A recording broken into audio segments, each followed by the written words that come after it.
అందరూ బాగున్నారా? పరిశుద్ధ గ్రంథంలో నుండి ఓబద్య గ్రంథాన్ని మనం ధ్యానిస్తూ ఉన్నాం. ఓబద్య గ్రంథములో మన యొక్క జీవితంలో అక్రమమైనటువంటి కార్యాలు ఎలా ఉంటాయో, మనకు తగని విషయాలు ఏంటో, మనము చేయకూడని కార్యములు ఏంటో అనే వాటి గురించి మనం మాట్లాడుకుంటూ ఉన్నాం. అందులో ఈ యొక్క గ్రంథంలో 7 విషయాలు రాయబడ్డాయి. 7 విషయాల్లో తగదు అని చెప్పిన 7 విషయాల్లో 4 విషయాలు మనం గడిచిన భాగంలో పూర్తి చేశాం. ఈ దినం 5వ దాని గురించి ఆలోచన చేద్దాం. ఓబద్య గ్రంథం 13వ వచనాన్ని చదువుతున్నాను. నా జనుల ఆపద్దినమున నీవు వారి గుమ్మములలోనికి చొరబడతగదు, వారి ఆపద్దినమున నీవు సంతోషపడుచు వారి బాధను చూడతగదు, వారి ఆపద్దినమున నీవు వారి ఆస్తిని పట్టుకొనతగదు. ఈ యొక్క మాటని మనం గమనిస్తే ఇక్కడ మనం చూడాల్సినటువంటి మాట ఏంటంటే, ఆఖరి మాట, వారి ఆపద్దినమున నీవు వారి ఆస్తిని పట్టుకొనతగదు అనే మాట మనం ఇక్కడ చూస్తున్నాం. నీవు వారి ఆపద్దినమున వారి ఆస్తిని పట్టుకొనతగదు అంటే, ఒకటి ఆలోచన చేయండి, ఆపద్దినమున చెయ్యకూడనివి ఏంటి? 3 విషయాలు ఈ 13వ వచనంలో చూసాం. ఒకటేంటి? ఆపద్దినమున గుమ్మములోనికి చొరబడకూడదు అన్నాడు.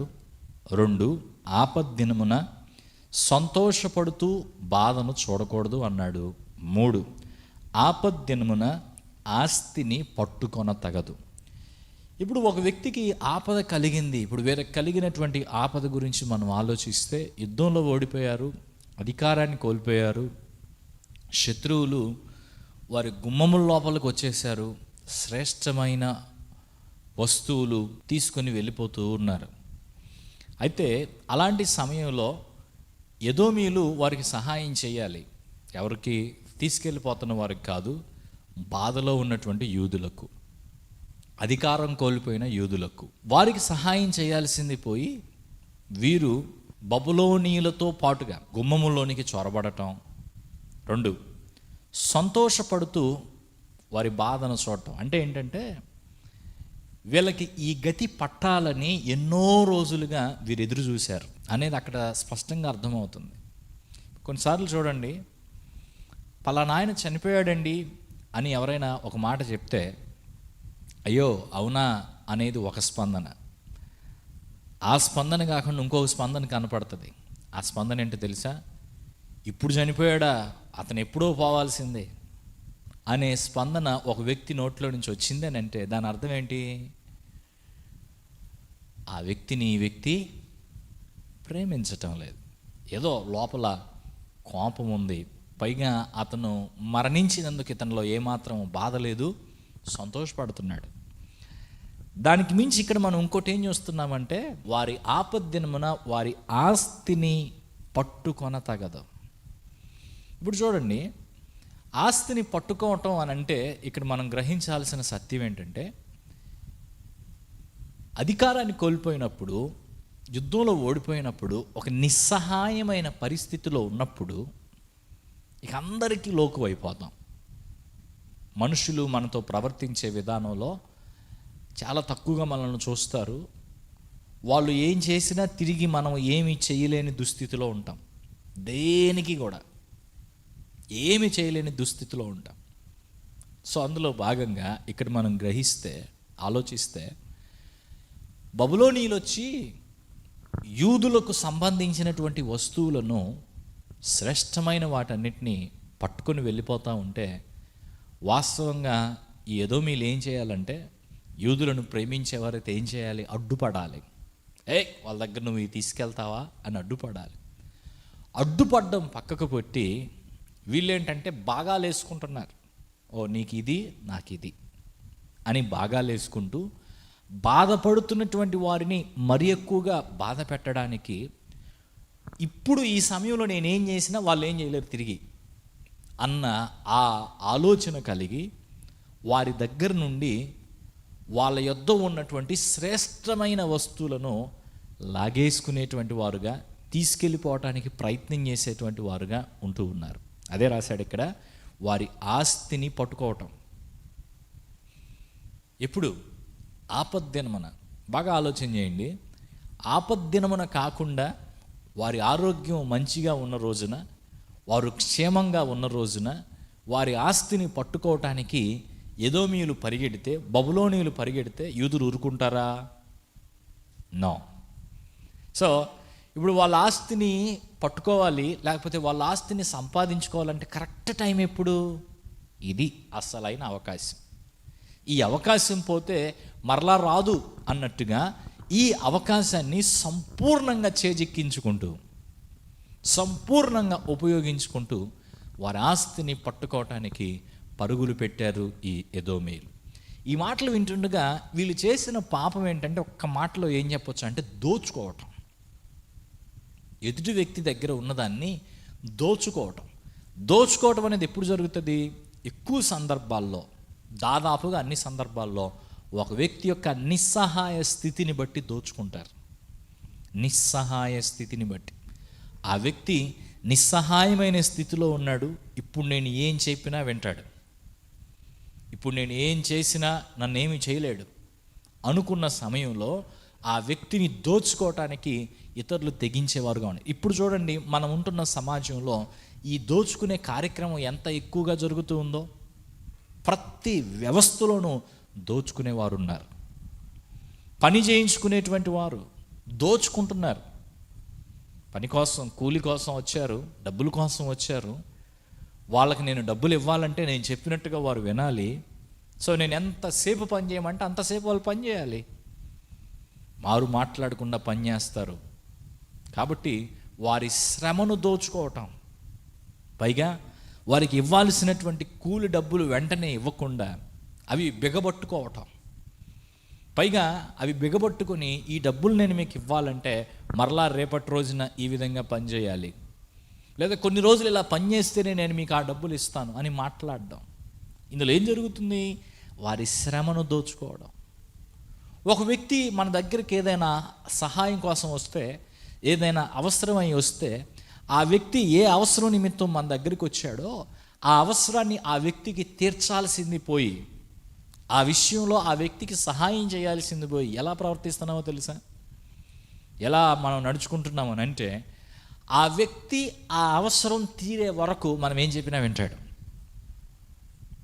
నీకు డబ్బులు కావాలా, లేకపోతే నాకు ఒక మాట సాయం చేయండి, పలానా ఆయనతో మాట్లాడండి, ఈ విషయంలో మాకు రికమెండేషన్ చేయండి, లేదా నాకు ఈ సర్టిఫికేట్ ఇప్పియండి, లేదా నాకు ఈ సర్టిఫికేట్ ఇవ్వండి, నాకు ఈ పని చేసి పెట్టండి అని సహాయం కొరకు ఒక వ్యక్తి మన దగ్గరికి వస్తే, ఆ వ్యక్తి నిస్సహాయమైన పరిస్థితిలో ఉన్నాడు. ఆ వ్యక్తి యొక్క నిస్సహాయమైన పరిస్థితిని బట్టి మనం ప్రవర్తించే ప్రవర్తన కొన్నిసార్లు ఎలా ఉంటుందంటే, ఇక ఆ వ్యక్తి దగ్గర ఉన్నటువంటి ధనమంతా ఖాళీ చేయటానికి, అవసరానికంటే మించి ఎక్కువగా డబ్బులు డిమాండ్ చేయటానికి, నీకు ఈ పని కావాలంటే ఇంతే, ఎందుకండి ఆ పని కోసం ఇంతే కదా ఖర్చు అయ్యిద్దంటే, అదన్నీ నీకు అనవసరం, నీకు కావాలా లేదా? కొన్నిసార్లు వ్యాపారస్తులు వ్యాపారం చేసేటువంటి సమయంలో మనుషులను దోచుకునే ప్రయత్నం చేస్తూ ఉంటారు. దానికి ఎంత రేటు ఉందో అంత రేటుకు దాన్ని అమ్మటం పక్కన పెట్టి ఎక్కువగా దాన్ని అమ్మటం, ఇంకెక్కడ అది దొరకదు, కావాలంటే నువ్వు నా దగ్గరే కొనాలి, కొంటారు ఖచ్చితంగా అన్న ఉద్దేశంతో దాన్ని ఇష్టానుసారంగా అమ్మే ప్రయత్నం, ఇవన్నీ కూడా దోచుకోవటంలో భాగాలే. సో నేను ఇలా చెప్పుకుంటూ వెళ్తే, దోచుకొనని వ్యవస్థ ఏదైనా ఉందా, దోచుకొనబడని విధానం ఏదైనా ఉందా అని ఆలోచిస్తే అసలు ఒక్కటి కూడా కనపడే పరిస్థితి లేదు. ప్రతి వ్యవస్థలోనూ శ్రమ దోపిడీ జరుగుతుంది, ధన దోపిడీ జరుగుతుంది, మనుషులను ఎన్నో రకాలుగా పీడించేటువంటి వారుగా ప్రతి ఒక్కరూ మారిపోయారు. దాన్ని ఒక అవకాశంగా చూసుకుంటున్నారు. ఈ యొక్క అవకాశాన్ని ఉపయోగించుకొని ఎదుటి వ్యక్తిని ఇంకా బలహీనపరుద్దాం, అది కదా ఉద్దేశం. ఆల్రెడీ బలహీనపడుతున్నాడు, బలహీనపడ్డాడు, బలహీనతలో ఉన్నాడు, ఇంకా బలహీనపరుద్దాం. ఆ వ్యక్తికి సహాయం చేసే ప్రయత్నం చేయట్లేదు, కొంచెం పైకి లేవనెత్తే ప్రయత్నం చేయట్లేదు, ఇంకా కిందకి తొక్కేద్దాం, వాళ్ళ తల మీద కాళ్ళు పెట్టి నుంచుందాం. ఇది సగటు మనిషి యొక్క ఆలోచన. ఇలాంటి ఆలోచనలు మనం కలిగి ఉంటే, ఇలాంటి ప్రవర్తన విధానం మనం కలిగి ఉంటే దేవుడు మనల్ని ఏమాత్రం మెచ్చుకోడు, దేవుడు మనల్ని ఏమాత్రము దీవించడు. దేవుడు అంటున్నాడు, నువ్వు ఇలా చేయడం అక్రమం అంటున్నాడు, నువ్వు ఇలా చేయకూడదు అంటున్నాడు. ఇంకో విషయం చెప్పనా, వీళ్ళు ఇలా చేసినందుకు, వీళ్ళు ఇలా ప్రవర్తించినందుకు దేవుడు వాళ్ళకి చెప్పిన మాట నేను మీ దృష్టికి తీసుకొస్తాను. 5వ వచనం, చోరులే కానీ రాత్రి కన్నం వేయువారే కానీ మీ మీదకి వచ్చినప్పుడు తమకు కావలసినంత మట్టుకు దోచుకుందురు కదా. ద్రాక్ష పండ్లు ఏరువారు నీ యొద్దకు వచ్చిన ఎడల పరిగా ఏరుకొని వారికి కొంత ఉండనిత్తురు కదా. నిన్ను చూడగా నీవు బొత్తిగా చెడిపోయి ఉన్నావు. మాట వినండి, మనం ఒకరిని దోచుకుంటే తిరిగి మనం దోచుకొనబడతాం. అసలు ఉపదేశ గ్రంథంలో ప్రాముఖ్యంగా చెప్పే మాట ఏంటంటే, నీవు చేసినట్టే నీకు నువ్వు చేయబడను. నువ్వేం చేస్తావో అది ఖచ్చితంగా తిరిగి వచ్చింది. మనం అక్రమంగా ప్రవర్తిస్తే తిరిగి మనుషులు మనతో అక్రమంగానే ప్రవర్తిస్తారు. దేవుడు మనం చేసిన ప్రతి ఒక్కటి కొలిచి మన ఒళ్ళో పోస్తాడు. అందుకే ఇక్కడ వీళ్ళు యూదుల ఆపద్దినమున ఎంతగానో దోచుకున్నారు, వారి ఆస్తిని దోచుకున్నారు. ఒకవేళ ఈరోజు ఈ మాటలు వింటున్న వారిలో ఎవరినైనా మీరు దోచుకొని ఉంటే దేవుని వాక్యాన్ని బట్టి ఇది ఒక హెచ్చరిక. దేవుడు చూస్తున్నాడు. దోచుకొని దాచిందంతా మనుషులకు తెలియకపోవచ్చు, కానీ దేవుడికి తెలుసు. ఏదో మీలతో చెప్పాడు అదే మాట, నువ్వు దోచుకున్నావు కాబట్టి తిరిగి దోచుకొనబడతావు. అందులోనే అని అంటున్నాడు, చోరులే కానీ రాత్రిపూట కన్నం వేసేవారు కానీ ఒకవేళ ఒక ఇంటి మీదకి దొంగతనానికి వస్తే ఏం తీసుకెళ్తారు? అన్నీ తీసుకెళ్తారా? లేదు, వారికి కావలసినంత మట్టుకే తీసుకెళ్తారు. శ్రేష్టమైనవి తీసుకెళ్తారు, తీసుకొని వెళ్ళగలిగినవి తీసుకెళ్తారు, వాళ్ళకి కావలసినవి తీసుకెళ్తారు. అయితే దేవుడు అంటున్నాడు, ఇంకొక మాట కూడా ఉంది, ద్రాక్ష పండ్లు ఏరేటువంటి వారు వస్తే ఆ తోటలో పనిచేయటానికి మొత్తం ఖాళీ చేస్తారా? చెట్టు నిండా ఒక్కటి కూడా ఉంచకుండా? లేదు, కొన్ని ఉంచుతారు. విధవరాళ్లకు, తల్లిదండ్రులు లేని వారికి, పేదల కోసం ఆహారంగా కొన్ని ద్రాక్ష పండ్లు చెట్టు మీద ఉంచుతారు, అట్లాగే ఆ తీగలో ఉంచుతారు అట్లాగే.